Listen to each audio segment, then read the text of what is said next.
Welcome to today's talk session. My name is Deidre Moss, and I am the host of Can We Talk? I'm an educator, motivator, and a talk connoisseur.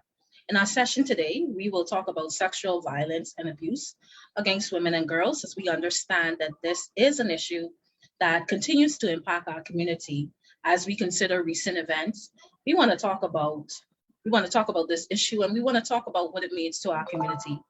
So this is a very sensitive issue, and it is not always talked about. Again, this issue is sometimes swept under the proverbial rug.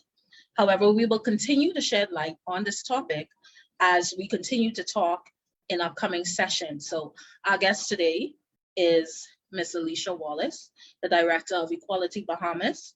I'd like to welcome her, and she's going to help us dissect this topic today. So I will pass the virtual mic to her to have her introduce herself.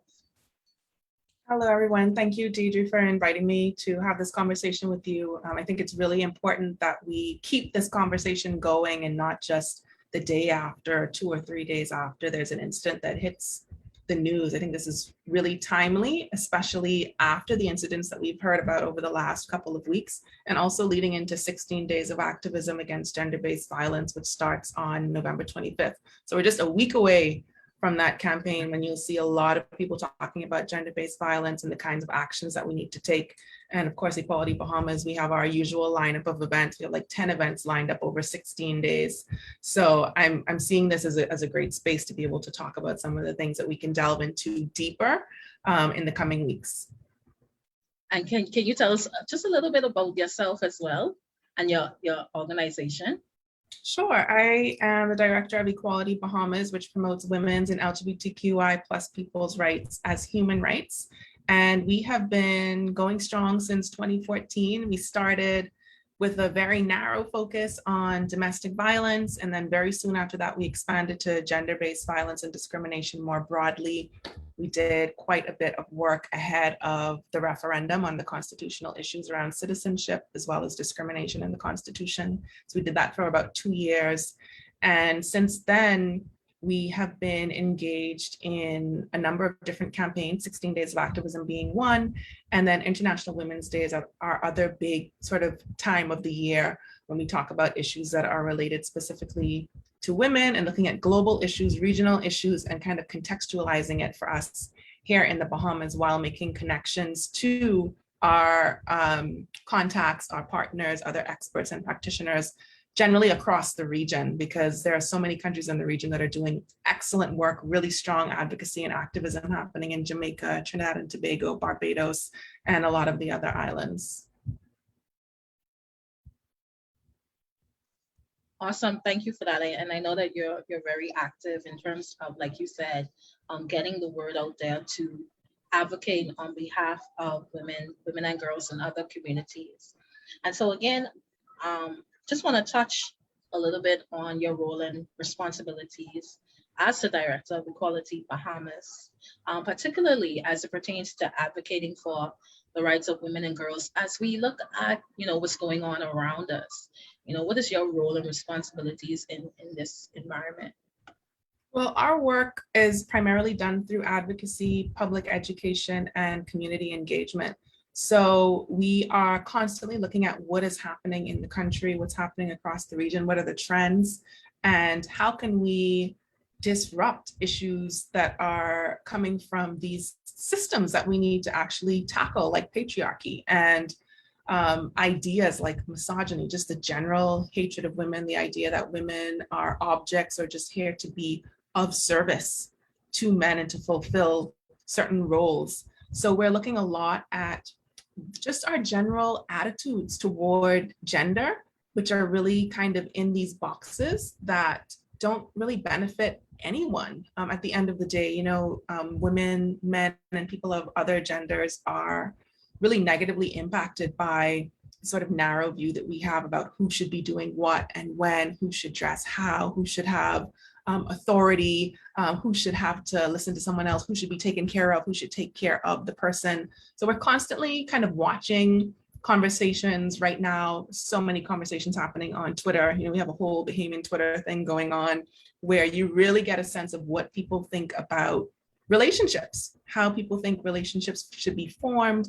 And then when we have incidents of violence happen that make the news, there's a lot of sort of really surface level conversation that I think people think they're dissecting, but it often turns into victim blaming and victim shaming and makes it more difficult for people to be able to talk about what's happened to them and report what's happened to them. So we often have the job of interrupting those conversations and just kind of telling people, oh, pause right there.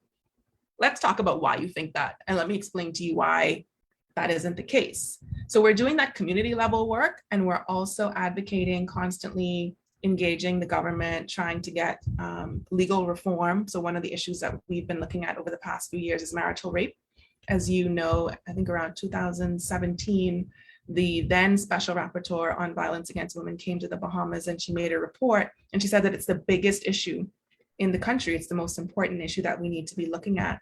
And there was a draft amendment to the bill, and that kind of went around, and there was disagreement on it, and it just went away. And the administration at the time said that the financial bills were more important.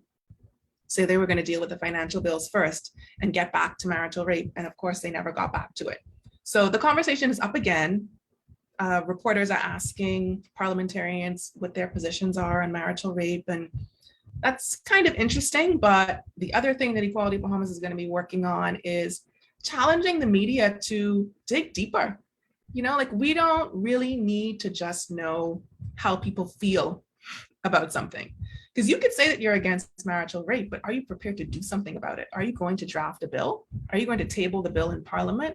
Are you going to get your colleagues in Parliament to join with you and vote the right way to get this bill passed? Are you prepared to engage with the community on this issue and sensitize people to this issue and get people to understand that this is a real thing that's happening, and it doesn't matter if it's happening to 1, 10, 100, or 1,000 women. If it happens to one, that's too many, and we need to have protection and we need to have recourse. So these are the kinds of things that we're working on a daily basis, looking at legal reform, looking at policy development, and being sure that we are centering the most vulnerable people in these conversations and in our solutions. Because a lot of times we're looking at women like we're all the same.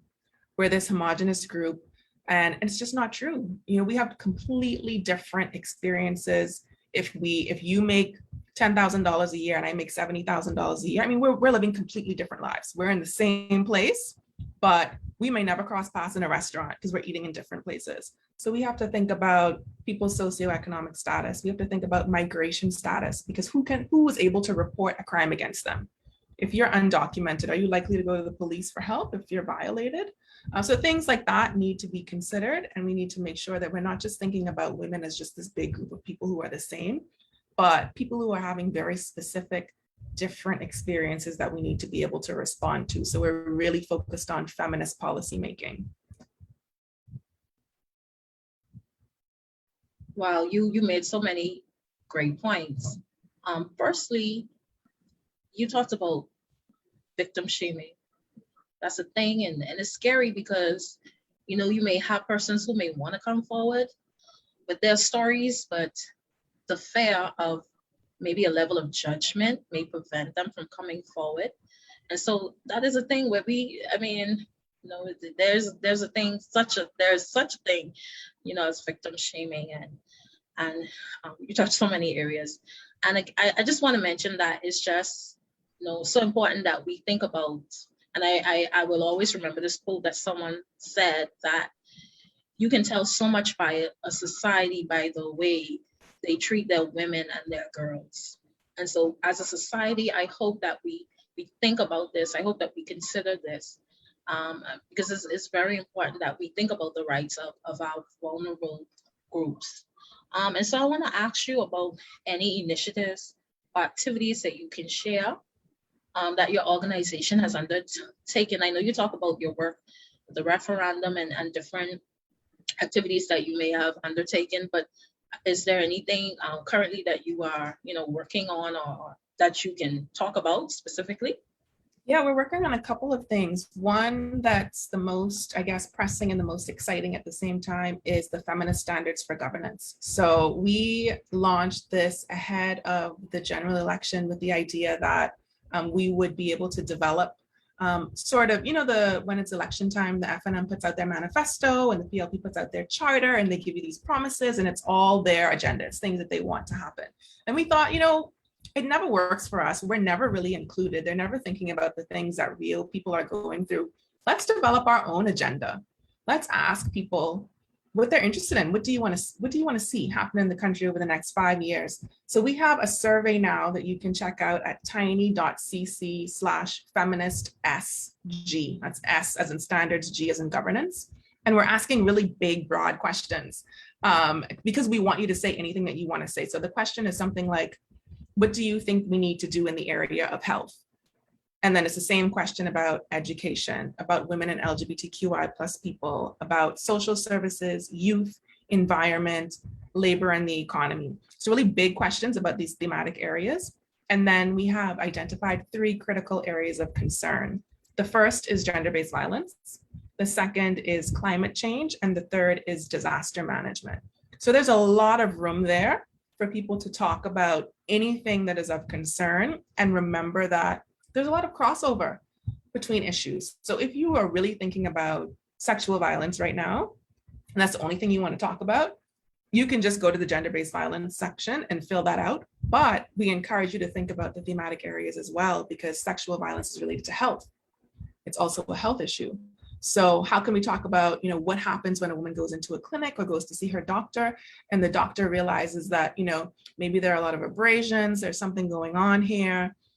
Is the doctor just going to assume that, this woman is just engaging in rough sex? Or are they going to ask some questions like, are you okay? Is everything okay? There are signs that a physician or a nurse would be able to see. We can look at education. Do young people, do people in high school, do people in college and university know what consent really means? I found that there are a lot of women, a lot of girls that didn't know that they have been sexually violated because of victim blaming, because of victim shaming. Well, I went out on the date with him and then I let him drop me home and then I let him come inside. And I didn't know that he was going to expect this or force me to do that. But then if I tell this story, people are going to say, well, why did you go? Why did you let him in your house? That was stupid. So I thought it was me. I didn't, I didn't say no, but I didn't say yes. So we need to have these conversations, and that needs to be taking place in the education space. And that's not necessarily only in schools. That could also be public education. We have all these big billboards all over the place talking about various different things. We could be using them. We could be using television. Certain phone companies love to send you text messages about their little packages. They can use that as well to send you a message about something, maybe a link to check out more information. So, those are just 2 ways that there's crossover between a lot of issues and these thematic areas. So really encouraging people to participate in developing the feminist standards for governance. We have lots of responses so far. We have had collaborative working sessions. We're on Zoom with a group of people, like 10, 15, 20 people, and we just kind of work through issues together to come up with solutions. And the survey is just a way for people to be able to do that on their own and in their own time. And like I said, you can skip questions. You might say that, look, I just have an idea about youth. That's all I want to do. I don't know anything about social services. I don't want to say anything about environment. I just want to talk about youth. You can just answer that question and be out. Thank you. Thank you so much for sharing that. I want to thank Ray for joining us today. He says that this is a good topic. This is a timely topic when we consider our current trends. So thank you for joining us.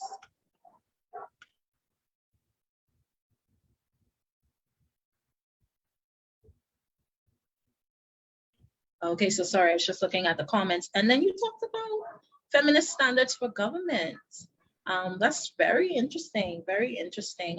As you would have said, sometimes, we wonder why we're not often included in some of these decisions that are being made. But I feel as though, you need representation in order for a person to advocate on behalf of you. You have to have that lived experience. And I think that is definitely hard when we have the majority of men governing us, and we don't have enough representation, not just women, but even in our other communities, disabled communities as well. In order for you to advocate on behalf of your group, you need proper representation. So that's very important that you talked about those standards that you want to put forward for other groups, other vulnerable groups that need to be considered. And then you talk about starting conversations in the education space, because sometimes people we don't know about certain things, and it's definitely important to have that knowledge. I think that when you are an informed person, you are better able to make more better decisions when you're informed. And so I want to thank you for sharing that. And so I want to ask you about your viewers. What are your views on the rate of sexual assault, violence, and abuse of women and girls in the country? I know we may not necessarily have those statistics, but as we look and survey the environment around us, because we can observe and see what's going on, what are your views? For a long time, we have had one of the highest rates of this kind of violence in the region, and pretty up there in the world as well. And we know that we're not even seeing all of the numbers because there are so many people who don't report. Like I said, there are people who don't know that what they experienced was rape or sexual assault. There are people who simply won't tell because it was somebody that they know, someone close to them, maybe somebody who they depend on, or they don't want to hurt the people who are close to the perpetrator. There are so many reasons that people don't report. So what we're seeing is a sliver of the number of sexual violence cases. So it's very upsetting. It is a cause for concern because it's not something that we're talking about consistently or in a constructive enough way. We kind of talk about how mad we are when we hear about it. So, in the recent cases, people were just like, we need the death penalty, we need cat o' nine tails, castrate these people, all this kinds of stuff. But that's putting the focus on the perpetrator. That's focusing on punishment. And you know what that means? The thing has already happened. Okay, so we're going to punish someone for sexually violating a person, but that person was already violated. We need to come up with something that happens before, something that can stop the violence from happening. And even when we talk about prevention, the focus is frequently on women, on girls. What can we do to protect ourselves? And truly, we don't need anyone to teach us that. Like a few years ago, there was a piece in the newspaper from a police officer basically telling women how not to be raped. And then around Christmas time, they usually do something around how not to get robbed. And it's things like, don't go anywhere by yourself. Don't go anywhere in the dark. When you're coming out of your car, make sure you have your keys ready, all these different things. And it's like, what woman or girl doesn't know this stuff already? As a child, I can remember being in the car with, different parents, different family members, and knowing as we turn the corner to get home, it's time to gather up all your stuff, because when you pull up, your parents are going to yell at you if you don't hurry up, get out that car. We know these things already. It's not us. We are not the problem. Our existence is not the problem. The problem is the perpetrator. The problem is this idea that women are here to be objects, that we are just, walking vaginas for people who are looking for a place to stick it, We have to understand that women are human beings and that there are so many things at play when we talk about rape and sexual violence. And people think that rape is synonymous with sex, and it's not. It's not, because sex involves pleasure and consent, where rape is really about power and control. So what is going on with these people that they are so desperate to find power and control? And why do they feel like they can get it over women and girls? And why don't we have systems in place to prevent, to deter from these actions and to protect women and girls so that we're not responsible for our own protection? Yes, everyone is supposed to be responsible for themselves, but there's an added burden on us. People start selling all these things. There's a nail polish that you can wear so you could stick your fingers into your drink to see if it's drugged, because your nail polish will change color. I mean, this is ridiculous. This is ridiculous. People are spending time using science to come up with ways for us to figure out if we're in danger, or for us to take care of ourselves, to get ourselves out of danger when it's already present. But there isn't enough time being spent figuring out prevention, figuring out how to deal with the perpetrators, the people who are actually the problem. Thank you. And that's definitely a good point that you raised in terms of addressing the issue. Sometimes we kind of want to come in at the tail end when everything is already said and done. But sometimes it's better to kind of prevent those things from actually occurring than rather coming in and trying to, come in after the damage is already being done. And then you talk about addressing the victim rather than addressing the actual perpetrators. Why do we have a society where people feel comfortable basically infringing on the rights of others, and not just infringing on the rights of others, but infringing on the rights of our most vulnerable? And so it's definitely something that we need to think about. And when we look at addressing the issue, how do you think? I know you talked about we need to focus more on our perpetrators, but how do you think we can address the issue of sexual violence and abuse of women in our community at any level? There are so many things that we can do. And one of the things that I've really been thinking about lately is our communities, the communities that we're in, the groups that we're a part of. And if you think about your community, so many different things will come to your mind. Like, you might first think about your family. And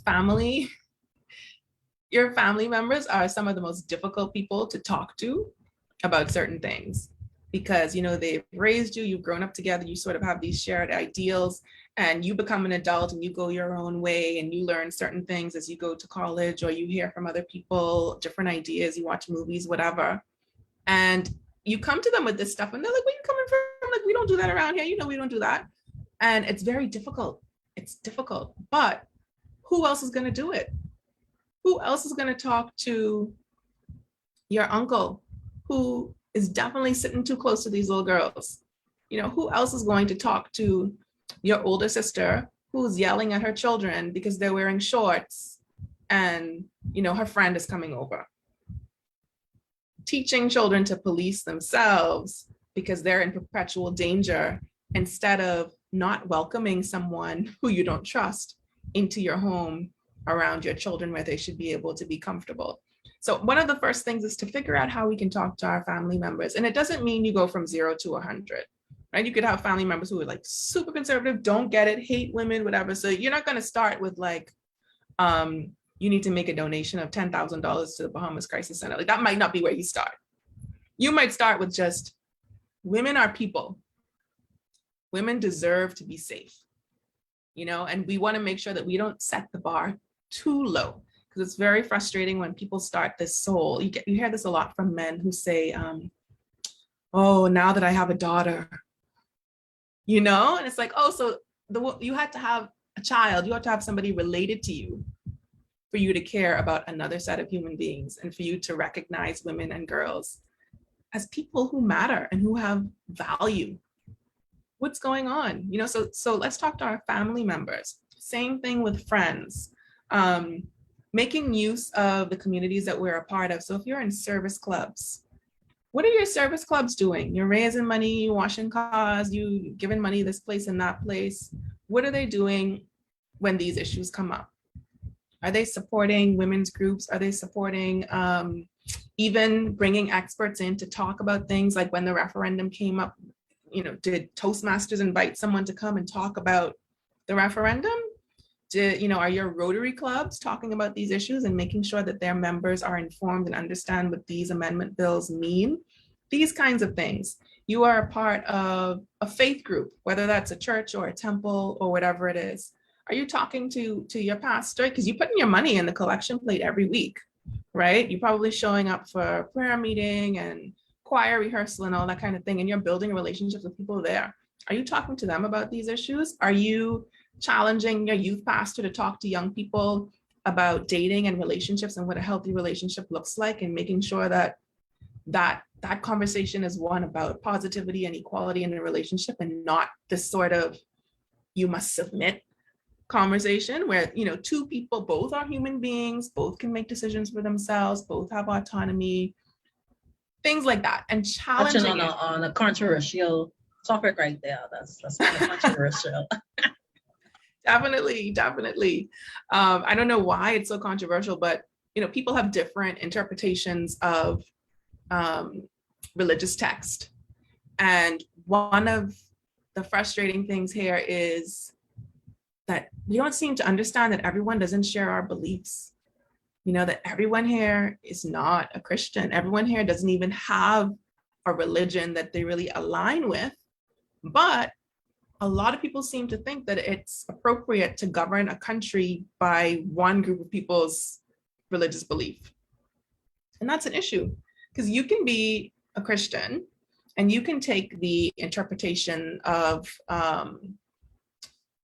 the scripture around submitting and say that, oh yes, like I am a woman and I think that I should just do whatever my husband says, or like I have a wife and she needs to just obey me and she believes that and we're happy with that. You can run your home the way you want, but it doesn't mean that the country dictates to everyone else how they should run their homes if they don't take that interpretation or if they don't believe that. So that's a whole other issue that we could talk about probably at length, but another can of worms. Yeah. We're gonna say that is in our Constitution. We are a Christian nation. It's in the preamble, which is not binding. The preamble, because the Constitution itself in Articles 15 and 26 talk about religious freedom. But you know, they don't want to hear about that.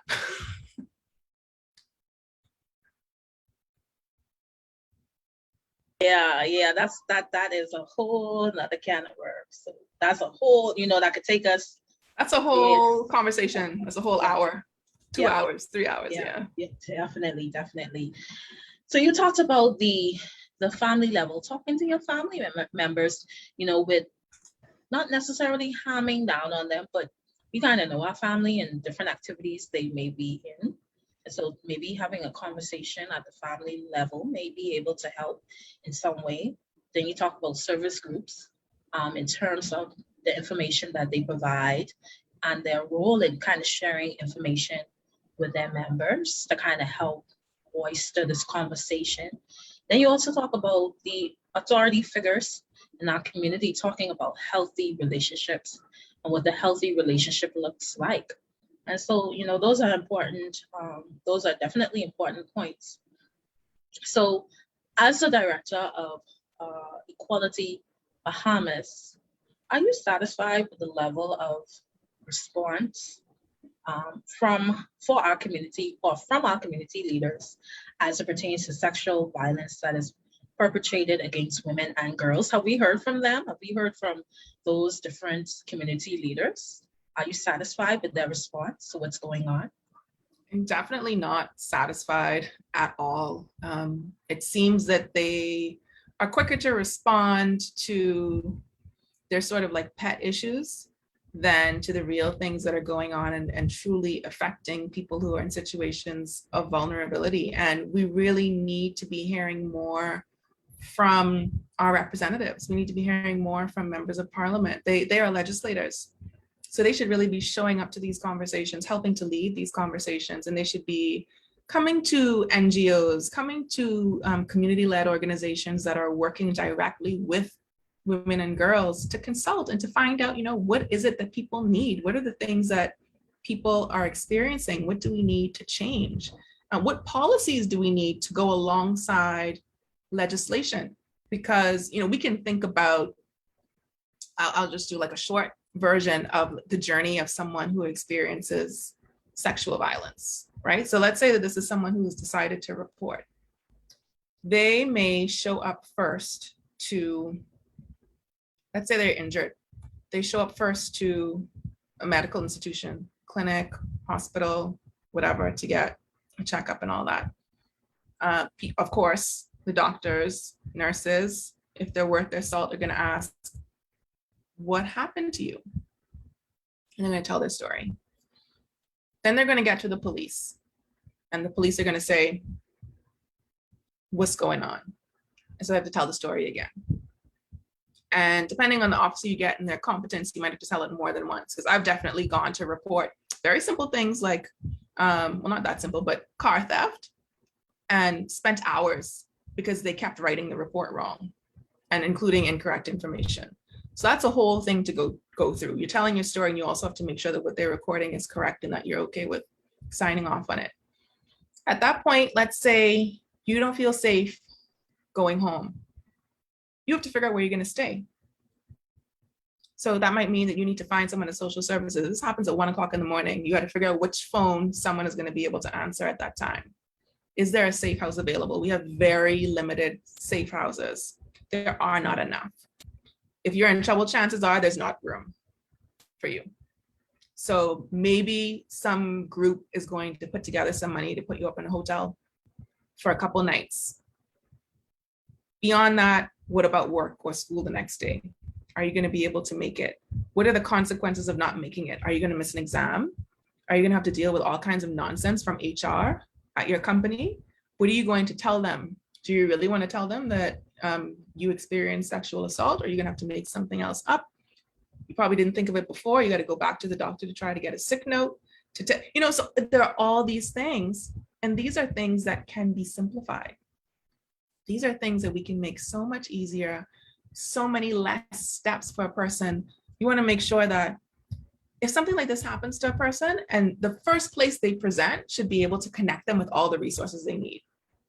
They should not have to, in that state, have to figure out, okay, now I don't have any clothes. Where am I going to get clothes from? Who could go to my house to get me some clothes? Where am I going to stay? Ooh, work tomorrow. How am I going to get out of work tomorrow? Someone should be there to guide you through that, ask you some questions. What are your plans for tomorrow? How can we help you to sort that out? Do you feel safe being in this hotel or whatever by yourself? Is there a family member? Is there a friend we can call for that? Because when you have experienced trauma, in many cases, you cannot think of all these things. You just cannot. And when the things come up that you need, it's like right then you need it.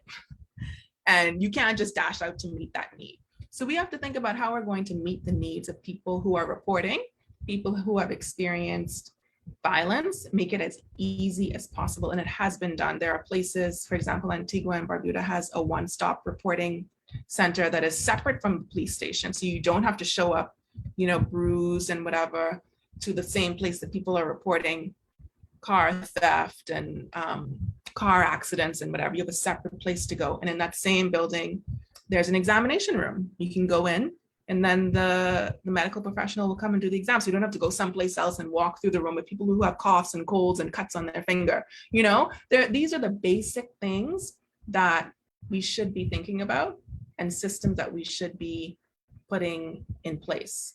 These are the things that are beyond law. And we're getting into policy, and we're getting into service provision and programming at this point.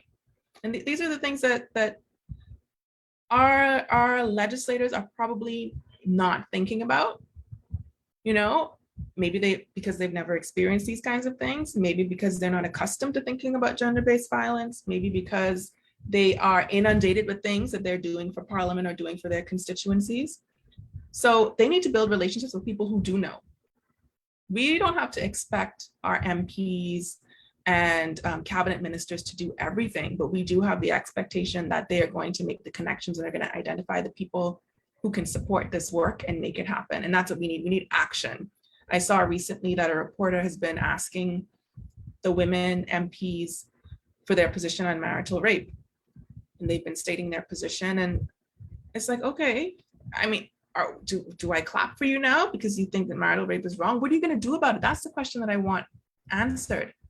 Your personal feelings about it is like, all right, but I want reporters to ask questions about action, not feelings, not thoughts. What are you going to do now? What are you going to do about the situation with marital rape? When are you going to draft a bill and table it in Parliament to deal with this issue, this thing that we know has been an issue forever and ever? Everyone's upset about the case with baby Bella, right? What are we going to do about child protection and child abuse? What's happening with Marco's law, with the Marco's alert? When is it going to be on stream? When are we going to be able to test it? Ask solid questions. So, that's another thing that we really need to look at In a lot of cases, we read the news and we think that the MP or the minister called up the newspaper and was like, I have something to say, but in most cases they've been called and they're answering the questions that they've been given. Yes, they can give more robust answers. That would be great. But also reporters could be asking better questions, deeper questions, and questions that get us the information that we need so we know what we need to do next.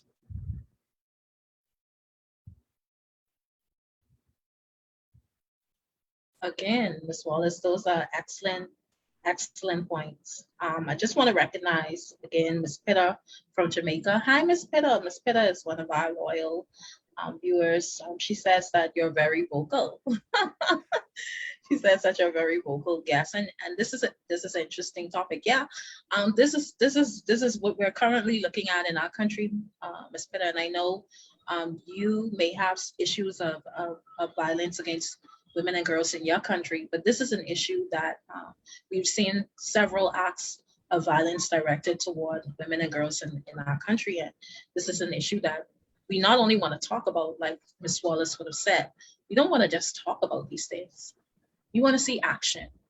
And we don't want empty questions. We want questions with a strategic direction. What are you going to do about sexual violence, not just sexual violence, but violence and abuse directed toward women and girls? Okay, so we want to look at our recommendations, but I just want to check the comments quickly. While we check the comments, I'll say that I'm sure Ms. Pitter is very, I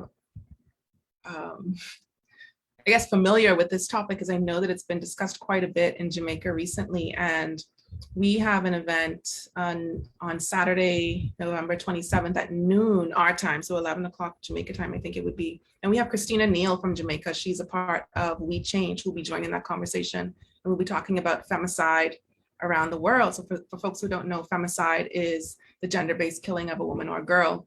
So we'll be hearing from Christina about what's happening in Jamaica and across the region with regard to. Can you give us the date? Can you give us the date again?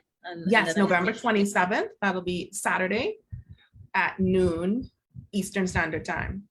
And that is happening on Zoom. So if people who are interested can register at tiny.cc/16, the number 16 days, 2711. It's just the date, 27th of November. Can you share that information? Maybe we can put it in the comment section. Yes, definitely. We have a document with the full lineup of events with all of the speaker names. And we have people from all over the world. We'll be joined by people from Pakistan, from Fiji, from Jamaica, Trinidad and Tobago. So we'll be getting a lot of different regional perspectives on this issue of gender-based violence. And it's a great opportunity to learn from each other. Definitely, definitely. And you talk about Antigua, like Ms. Peter said, that's a great initiative that you talked about, where you have persons, they don't have to come into the general area, but they come into an area that specifically deals with that issue. Can you talk about that just a little? The same thing that you said, just a little bit again. Repeat that. Yeah, so they have a place, it's within their sort of, I can't remember if it's a department or a ministry, but basically the entity that's responsible for gender. So they have their usual office there, and they also have a space where you can come and report, you can come and have an exam done. So if you've experienced rape or some form of sexual assault, you go to the same place to report it. In that same building, there's an examination room. And in fact, if your case, you decide to take your case to court, you don't have to appear in court in person to face the perpetrator, because in the same building, they have a room, a conference room with cameras where you can attend court virtually. So you don't have to be in the same space as the perpetrator. And so these are things that they're kind of obvious when you hear them, when you really think about it, right? Like, obviously these are things that people need. This is going to make it easier for people. They've already gone through probably one of the most traumatic events in their lives. How can we make it easier for them to get to the next stage, to get to the next step? And how can we make it more comfortable for people to actually report and follow through with the process? So this is just one way of doing that. And there's also counseling available there. I think they also have childcare, or like some mechanism in case you have a child with you, there's somebody there to take care of the child while you go through this process. It's really incredible. Awesome. Thank you. Thank you so much for sharing. And thank you. We look forward to sharing that information, passing on that information. We love to share knowledge here. And so we want to pass on that information with the clarion call regional perspective on infanticide, you said? On femicide. Femicide, sorry, femicide. Yeah. So that's definitely something we would love to share. Ms. Peter is saying that We Change is doing great work in Jamaica. So I want to thank you for sharing that. Oh, okay, I'll put that up. And then also you talk about what you said in a nutshell, and what Antigua is doing is making it easier for someone who's already being impacted. So I want to thank you for sharing that, and I hope that we can look at, strategize ways, kind of improve those issues within our system, and look at the regional level as well, what other persons are doing. And so we want to talk about your recommendations. And I know, you're very vocal as it pertains to this, but what recommendations would you give to prevent the issue of violence and abuse that is directed toward women in our community? What can we do? Well, we need to start by moving beyond conversation. Like what we're doing now is really important for us to be able to share our knowledge and ideas and talk about things that are already being done. But this is more of a productive conversation about things that are happening, things that work, things that can be implemented. But we have to move beyond the outrage, really, and that sort of instant reaction, and get to a place where we're going to actually take an action and do something about it. And that is often on civil society to get that done. That's often on NGOs that are operating, most of us, the smaller ones, the ones that are engaged in community work, operating with really limited resources. So we really have to be ready every time these things happen to jump in and say, yes, we're mad, let's do this thing.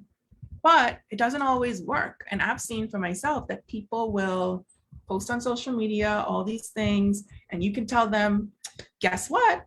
We're collecting recommendations, we're working toward XYZ. All you have to do is click this link and do this thing, and they don't do it. They don't do it. There's something happening that they can't move from the outrage and the immediate response to doing something constructive, and that can lead to an actual change. So we have to figure out what that is. What is that gap, and how can we get beyond it? Is it just that, are we just performing outrage? Are we just pretending to care? What is really going on? So I think that's the first thing. The other thing is that we actually have to show that we care all the time, consistently, because as we can see, there really isn't political will to do a lot of the things that need to get done. Politicians seem to be more concerned about their political longevity. They just want to hold on to this spot, and the next 5 years, they want to get voted in again. And so they're not going to do XYZ thing if they feel like the majority of the people don't like it, and they won't get voted in again. So we have to make some of these things that are unpopular, we have to make them popular. We have to get more people on our team. We have to mobilize the people who are already on our team so that we can get more. It's always, you need more people. You got to get more people. And so those of us who are already on this page, who already understand this issue and who care and want to do something, we have to, like I said, we have to talk to our family members. We have to talk to our friends, and we have to reach people who are in circles that are not our own. So we have to find people. If you go to the Anglican church, then you got to talk to your Baptist friend and see if they'll talk to their church groups as well. So thinking about the areas that you are not in. And then of course we need, as I was talking about earlier, we need policy. We need a lot of policy change. We need to look at the systems that we are working with and that we are at the mercy of. And last year, during 16 Days of Activism, Equality Bahamas went through an exercise where we had collaborative working sessions, and we invited members of the community to come and talk about gender-based violence and look at ways that we can prevent it, ways that we can respond to it that would be helpful, and ways that we can deal with justice, the issue of justice. And we compile those into a policy brief, and we have a summary version of it. And you can find that at tiny.cc/endgbvpolicy. It's available there. So one of our calls to action during this campaign is to get people to share that. share it widely, send it to your MP, send it to cabinet ministers, send it to the office of the prime minister, and tell them that they need to implement these things. Because again, it's not rocket science. It's things like what I talked about earlier, being able to report in one place, one-stop reporting and service provision. One interesting thing that came out of that conversation last year was around justice, because often people who have not experienced gender-based violence, and I'm talking beyond sexual violence, also intimate partner violence, domestic violence, they will say, we need stiffer penalties. That's what we need. And a lot of people who have experienced gender-based violence, that's not where their emphasis is. Their emphasis is more on protection for themselves, preventing it from happening again, and on their healing. And there are a lot of people who are violated, who are hurt by people they are in relationships with and people who they want to stay in relationships with. They want to figure out how to make it work. You know, we know people who've experienced domestic violence and they're still in the relationship. And, you know, when they call police get very upset about this. A lot of times people call the police because they want that immediate intervention. They don't want to be hurt anymore. They need this person taken away from the house until they cool down. Maybe they're going to go to counseling later. They don't want to press charges. And then police decide that, well, we're not going to answer the calls from that person anymore because they don't press charges. But the person wanted intervention. They wanted to be protected in that moment, and that's your job.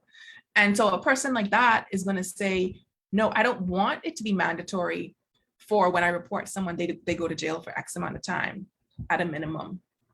I want an intervention, and I want this person to get help, and I want us to be able to work on our relationship, or I want us to be able to separate amicably, and for this person to still be able to work and help me to put this child through school, because it's not going to help me if they go to jail. So, you know, there are different ways to think about justice, and it's far beyond punishment and retribution. It is also about the survivor. It's not justice if the survivor is not benefiting from it. So those are some of the things that we thought about, that we talked about, and that we're still thinking through. We're still trying to figure out what justice looks like, because it's not always the penal system. And that's going to be a difficult thing to arrive at. Again, the Feminist Standards for Governance, that's another thing, definitely contribute to that, tiny.cc/feministsg. And then showing up when there are actions. So many times there are protests about different things, and you got 12 people in Rawson Square. Like, what is that going to do? That's showing, you know, they look at that and they laugh. I don't know if you remember, there's a clip of the former prime minister when a reporter asked him, so what about the people across the street? What do you think about the people who are protesting? And he said, 2 people? And like made a face and walked away. That's really how they look at small groups of people. So it's really important that we engage each other in conversation. And in doing that, making sure that we can, if there's a disagreement, we can still be respectful. We can still continue the conversation. You know, if the other side gets disgusted, then, you know, whatever. But just because you disagree isn't a reason to get wild.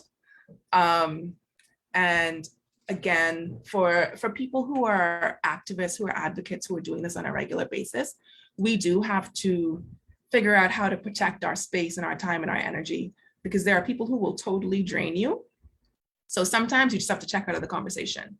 And I've learned to do that now instead of getting angry and responding horribly, because when you do that, people are like, see, that's why y'all woman is, you know, nonsense. So yeah, I lost the thread here. You asked, what did you ask? You asked me for what we could do, right? Yeah, so looking at the policy, pushing that policy, contributing to the Feminist Standards for Governance, participating in protests and things like that when they come up, showing up to the 16 days of activism against gender-based violence events, because there's so much to learn, and it's usually such a great space for us to be able to talk about some issues and come up with some ideas. And I think we come up with some of the best ideas when people show up who are new to the conversation and mix with people who've been working on it for years and years and years, and you start to imagine a different future. And I think that's really key to us making a change, is believing that we can create something better. We're not stuck in what exists. And sometimes we can come up with better solutions if you can think outside of the realm of our current reality. We have to be able to imagine liberation. We have to be able to imagine freedom. We have to be able to imagine women and girls living full lives as whole people, where if we want to jog at midnight, we can do that without saying, Daddy, you could come run with me. we have to be able to see it, to envision it, to figure out how we create it. And we need men and boys to show up to this work. It cannot just be us. They need to be talking to each other, and they need to be holding each other accountable. And when you see your friends doing whack stuff, you got to call it out. You got to call it out. And it starts with things that you think are small. It starts with harassing someone walking down the street and not stopping when she's ignoring you, going on and on. Hey girl, hey girl, hey girl, I mean you, with your fine self. Hey girl, oh, you ugly anyway. Like all that stuff. Yeah, that's a trigger for me. That's a trigger. you touching something. You touching something right now. It's horrible. It's a form of aggression, and it's an exercise of power and control. And what's going to happen when that gets boring for them? What they're going to escalate to?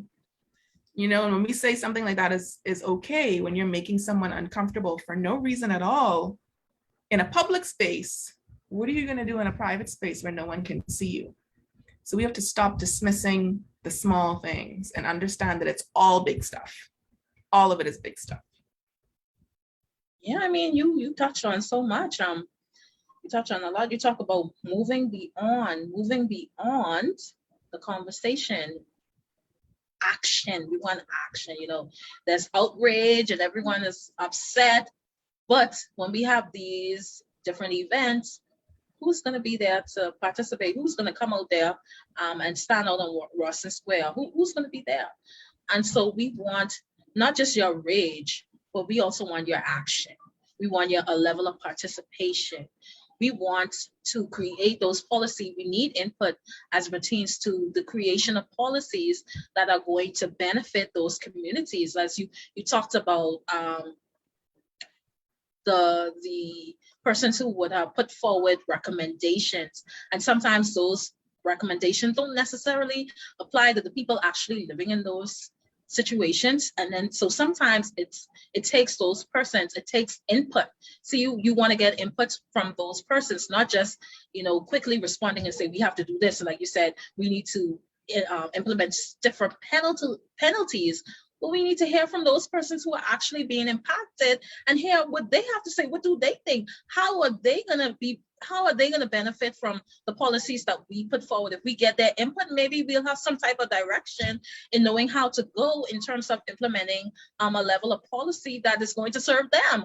And that's why, again, it is important to have proper representation, because if you've never walked in my shoes, you will not understand what it is that I need to address the issues that are impacting me, because you've never walked in my shoes. And so we need representation. And so I want to thank you. I want to thank you for sharing that. And I want to ask you if you have any additional comments that you would like to add as we come to the closing of this session. I think I probably laid down a lot there for people to think about, but just on the back of what you just said, remembering to center the people who are the most affected, centering people who are in those situations of vulnerability. And we name some groups in the Feminist Standards for Governance. When you're thinking about these themes, we want you to think about women, we want you to think about LGBTQI plus people, about migrant people, about people with disabilities, people who are documented versus undocumented, people who are institutionalized. We don't often talk about people who are institutionalized, people who are in prisons, people who are in old folks' homes, people who are in rehabilitation. They matter too. They matter too. And they also need resources and services and programs. And we often think about some of these people as though they're locked away and they're never coming back, but they re-enter society. How are we preparing them to re-enter society? So these are some of the groups of people that we need to center in our work, in our activism, in our recommendations, and thinking beyond the bare minimum. So a lot of times we get real bare minimum. Equality Bahamas did 6 months of hurricane relief work. We were distributing food packages and things like that. And at one point, there was assistance to provide breakfast to one of the shelters that largely had Haitian people. And, you know, it got to the point where I said, you know what, we're providing sort of the same old things.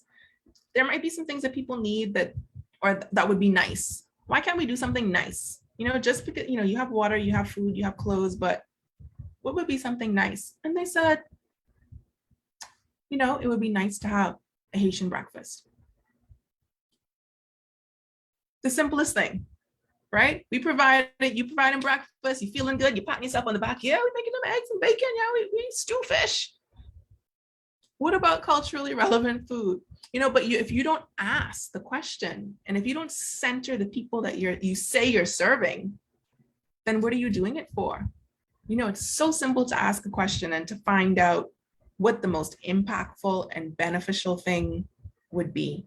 So you have to constantly be thinking about the beneficiaries. So when we're talking about sexual violence and coming up with solutions and coming up with interventions, we need to think not about the perpetrators, not about how we could beat them bad and how we can make them pay and suffer.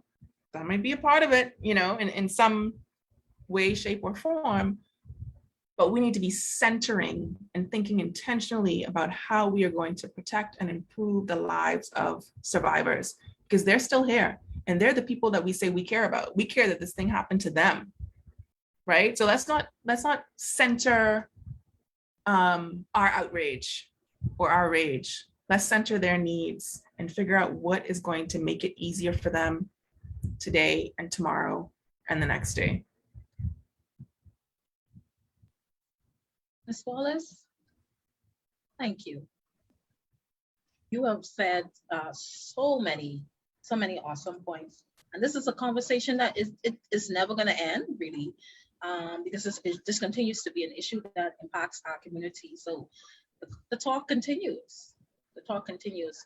And I want to thank you. I know you're busy and you're active in different initiatives and activities, but I want to thank you for taking your time today and joining us on our platform and giving us some insight in your role as the Director of Equality Bahamas. And one specific area that you focus on is the rights of women and girls. So I want to thank you. I want to thank you for those efforts. And we would like to further highlight your organization. So you're welcome back at any time. We consider you our friend.